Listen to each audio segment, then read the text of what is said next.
Hey everyone, welcome back to PR and Test Drive, and welcome to the most sought after family crossover in North America, the Toyota RAV4. The RAV4 has been the best-selling non-truck consumer vehicle for a number of years now, and despite this being a 7-year-old generation, it's still selling like hotcakes. This is the 2025 Toyota RAV4 Limited Hybrid.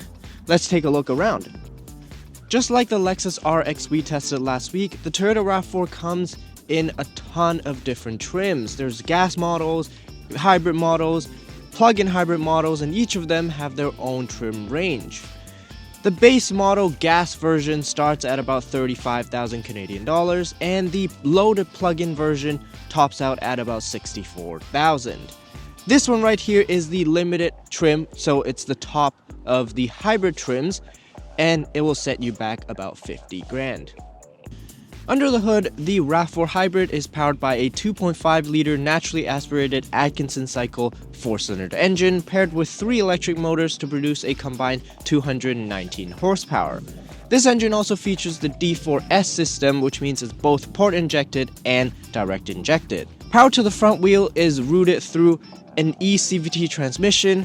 Power to the rear wheel comes from an electric motor, so there isn't a physical connection between the front axle and the rear axle, but it is all-wheel drive. Even after 7 years, I think in terms of exterior look, the RAV4 still looks pretty smart. However, this being the top limited trim, I really would prefer if they had actually painted these plastic bits in gloss black like how they do it in the XSE. The RAV4 comes with LED headlights standard, but this top trim has upgraded ones and also fog lights down here. For this model year, the hybrids are no longer signified by the glowing blue Toyota badge in the middle here. As you can see, it's just a black one over there. Over to the side, just like every single other RAV4s out there, there is a chrome trim piece on the top of the window here. But in addition to that, this limited trim also gets chrome door handles. The keyless entry system is great here because it's equipped on all 4 doors, which is not very common for this class of vehicle, so it's very nice to see here. For wheel sizes, the hybrid models ranges between 17s and 18s. These are the 18s right here, but for the gas model and the plug-in model, you can go up to 19s. In terms of suspension, McPherson strut in the front and a multi-link setup in the rear. Around back, nothing unfamiliar aside from the new HEV logo down here. This limited trim features a power tailgate as well as a kick sensor, so you can open the trunk just like that.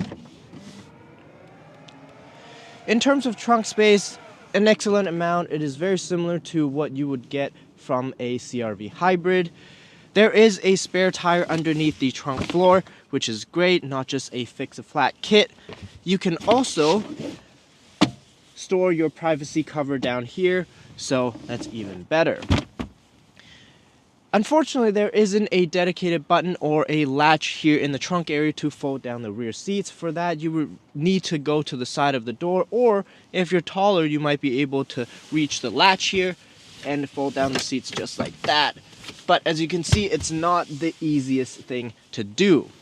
The seats fortunately fold down 60-40 split, and I also really like these extended cargo mats. I think protecting the seat back is excellent.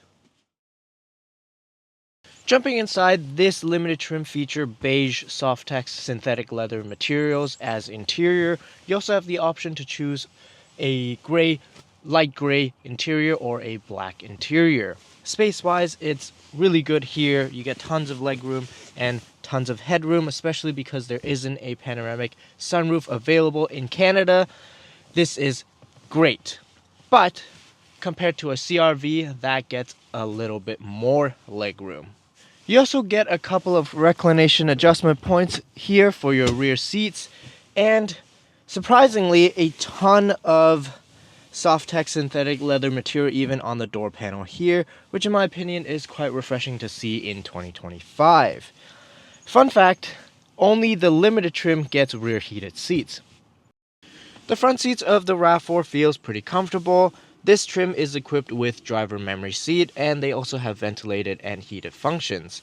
Steering wheel is also of course heated, but They're only heated from the two sides, not the top and the bottom, so something to note there.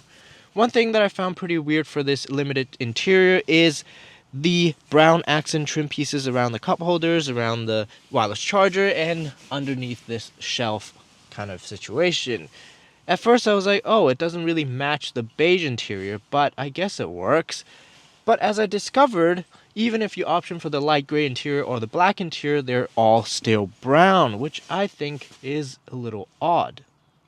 Although you still get cool stuff from the interior like giant rubberized knobs and rubberized door handles, the overall interior design feels a little dated now, especially with the big borders around the screen here.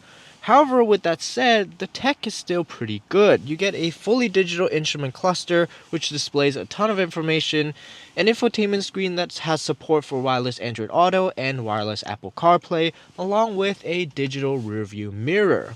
This trim also features a JBL sound system, along with a wireless charger that you can turn on or off. However, if you want a head-up display, you're out of luck. You're going to have to look elsewhere because the RAV4 doesn't offer it at all. The RAV4, although is only rated for just a little bit more horsepower compared to the gas model, you can definitely feel the pep from the electric motors. Just that little bit of instant response, not a whole lot, but just that little bit extra is nice to have. Now, by no means this car is fast or quick, but considering how economical it is, I think it's more than acceptable. The eCVT does an excellent job transitioning power between engine and the electric motors, but as you may already know, even under mild acceleration, you're greeted with not only rough engine sounds, but also quite a bit of droning. Kind of just like this, it just goes on and on forever until you decide to stop accelerating. On the bright side, when you're just cruising, it's fairly quiet and the engine also frequently turns off. The car frequently puts itself into EV mode whenever you are coasting, lightly accelerating, or when you're at a stoplight. When it comes to fuel economy, the RAV4 Hybrid is rated for 5.8 liters in the city, 6.3 liters on the highway, and 6 liters per 100 kilometers combined. However, over the course of this week, the weather has been extremely unpredictable. It's very windy, it's very cold, so my observed fuel economy numbers have also varied quite a bit. On the highway, the worst I managed was a 7.8, but the best I've managed was a 6 liter per 100 kilometers. In the city, depending on the driving condition, of course, and whether if you have your climate control on or off, I've done both, you're ranging between 6.5 to 7 liters, give or take, again, depending on how long your drives are. During warmer weather, you should expect the engine to stay off a little bit longer, the battery to stay charged a little bit longer. So you would expect better fuel economy during those seasons. However, in the dead of winter here, that's the number that I've gotten, and I don't think it's all that shabby. In terms of handling and ride quality, I can tell you that it's not as driver-oriented as the CR-V, but at the same time, I really don't have much to complain. The RAV4 is easy to drive, visibility is good, it's also very easy to maneuver. I think it's perfectly adequate for a family crossover.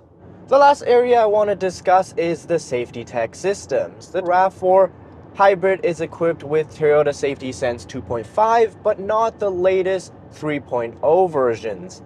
And it does show its age a little bit, because although it has most of the features that you want, including lane tracing and adaptive cruise control, it is less refined and less confident compared to the 3.0 systems that I've been experiencing in the latest Camrys, for example. The blind spot warning also only light up but doesn't beep at you, which is a little bit annoying. However, with that said, this limited trim still gets 360 camera, which is great, and also parking sensors. On the highway, the RAV4 is stable, it's easy to drive, and the wind noise although it's not the best in class, I don't think it's all that bad either. There's some road noise from the tires, which we're running on Blizzaks right now in the winter, but if you have all seasons on or during in the summer, it shouldn't be all that bad. Overall, the 2025 RAV4 Hybrid still checks a lot of boxes for a lot of families, and is still a car that I can easily recommend to a lot of people. It's efficient, it's reliable, it's practical, and it's relatively affordable as well, depending on what trim you want to get. I am excited to see what Toyota brings to the table with the next generation RAV4, which we should hopefully be seeing sometime soon now. But if I were in the market for a family crossover right now, the current generation RAV4, I will have no regrets buying this. What are your thoughts on the RAV4? Are they as good as what everybody says? Do you think you should wait for the new generation or just buy this one right now? Let me know down in the comments below. Don't forget to like and subscribe, and we'll see you in the next one. Thank you for watching.